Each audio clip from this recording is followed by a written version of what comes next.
Is this going to be the start of a world war against Iran and its allies? West Asia at this point standing at a very crucial juncture. Saudi Arabia wants an international coalition to do what? Essentially to protect shipping in the Red Sea from the Houthi attacks. The immediate question is, who all will be a part of it and what happens next? Let's explain this to you. According to a Reuters report, Saudi Arabia is seeking to build an international coalition to protect shipping in the Red Sea from the Houthi attacks. And according to the report, the composition of the coalition has not yet been finalized and is reportedly being discussed with dozens of countries. Dozens of countries. Let's just get you some context here first. How exactly did things even reach this point? The Iran-allied Houthis on the 20th of July, remember, said that they would be imposing a naval blockade on Saudi Arabia in the Red Sea in response to what they described as a Saudi siege on Yemen, an allegation that Riyadh has denied. And since then, the Houthis said they have launched attacks on Saudi vessels in the Red Sea. Saudi Arabia, meanwhile, reportedly has responded with airstrikes on what it said were Houthi military facilities at Yemen's port, used allegedly to threaten commercial shipping, according to it. In fact, the blockade has opened a whole new front against the United States and its allies in the wider Iran war, expanding attacks on tankers carrying energy and other supplies to waters beyond the Gulf and also pushing the oil prices higher. Marking a whole new turning point, Saudi Arabia and the US also jointly struck Iran-backed armed groups in Iraq. Why? Reportedly in retaliation for drone attacks on Saudi oil targets launched from Iraq. Why is this significant?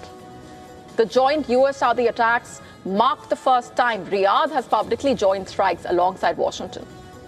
And this could essentially widen the conflict further by drawing Sunni Muslim Saudi Arabia into combat against Shiite proxies on a new front. The Shiite proxies of Iran on a new front. And with Saudi Arabia planning this coalition against Iran and its allies, it marks a major escalation. Earlier, Iraq's Popular Mobilization Forces said at least 20 members were killed, 32 injured in the US-Saudi strikes, targeting several bases across Iraq.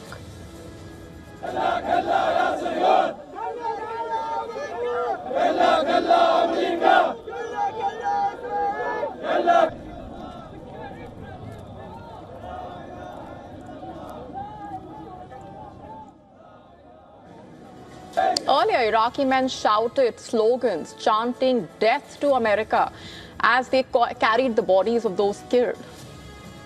Remember, these militias wield enormous power in Iraq, both political and military power. The Shiite groups came up as Tehran steadily entrenched itself in Iraqi politics and security matters after the US-led invasion of Iraq toppled Saddam Hussein in 2003. The militias, with Iranian financial and military support, have become formidable forces, and they are reportedly part of the Islamic resistance in Iraq, an umbrella group of about 10 hardline Shiite armed factions that collectively command about 50,000 fighters and arsenals. The resistance group, in fact, is a key pillar of Iran's network of regional proxy forces. What's been the immediate fallout of those strikes on these groups? Apart from Saudi Arabia's latest move of that coalition, among the direct consequences seen already has been the Iraqi Prime Minister, who recently met Trump, calling off a planned meeting with Saudi Arabia's Crown Prince in Jeddah on Thursday in the wake of the strikes. Earlier, the Iraqi presidency denounced the strikes on the paramilitaries as an unacceptable attack and a flagrant violation of Iraq's sovereignty, while also calling for a halt to attacks by armed groups against Iraq's neighbors.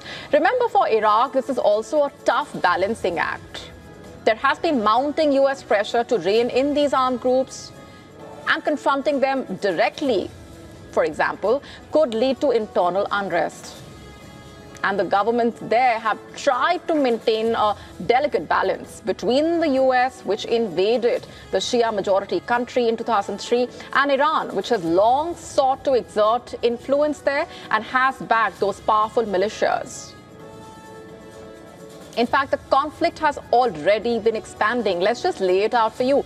A drone strike on gas vessels in Egypt's Mediterranean port signaled a potential new front in the US-Iran war, raising the prospect of the threats to navigation through the Suez Canal, a last remaining safe export route for Saudi oil.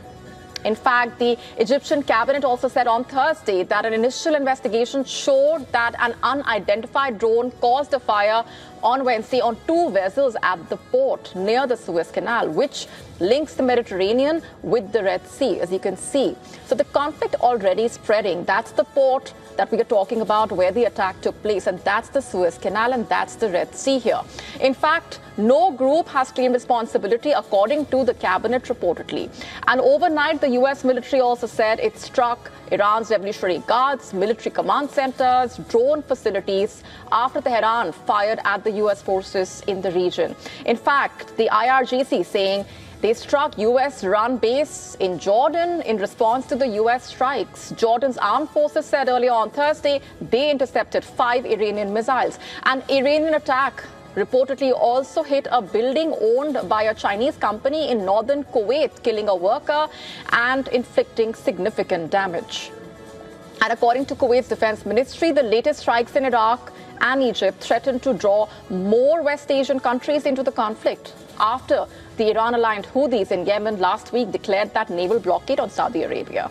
The US strikes in Iran on Wednesday also followed President Trump's vow earlier to retaliate against Iran for firing on US forces. Iran confirmed, meanwhile, overnight that it had fired on US bases in Jordan and at ships in the Strait of Hormuz. So that's what things have overall been looking like in the region, with far-reaching implications, that conflict already expanding.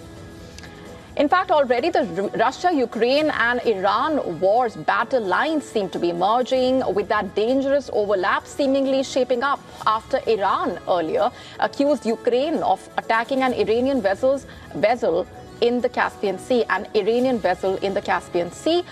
on Israel's behest, allegedly. That's what it claimed.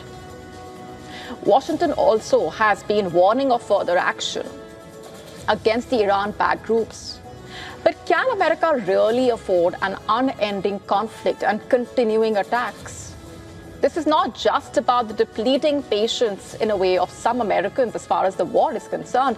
America's depleting weapons stockpile has been a major concern as well, as conflicts in Iran and Ukraine strain U.S. weapon stockpiles. The Pentagon has said the U.S. Army awarded Lockheed Martin a contract worth up to $58.6 billion to produce Patriot interceptor missiles. More weapons, more money, amid the already mounting costs.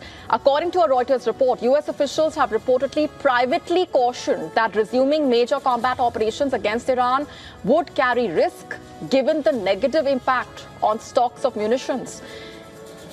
In fact, the Center for Strategic and International Studies, a Washington-based think tank, reportedly estimated this week that the U.S. military has fewer than 1,000 Patriot interceptor missiles and fewer than 250 THAAD interceptors, 2 key air defense systems. Remember, the U.S. has supplied large quantities of weapons to allies while also using munitions in its own military operations in Iran, raising concerns about inventories of key air defense and precision-guided weapons. And as the conflict expands, the tensions have ripple effects. They have been shooting to dangerous levels with each passing day. The latest developments could drag West Asia deeper into uncertainty and so-called uncharted territory, sending the region perhaps hurtling towards a point of no return.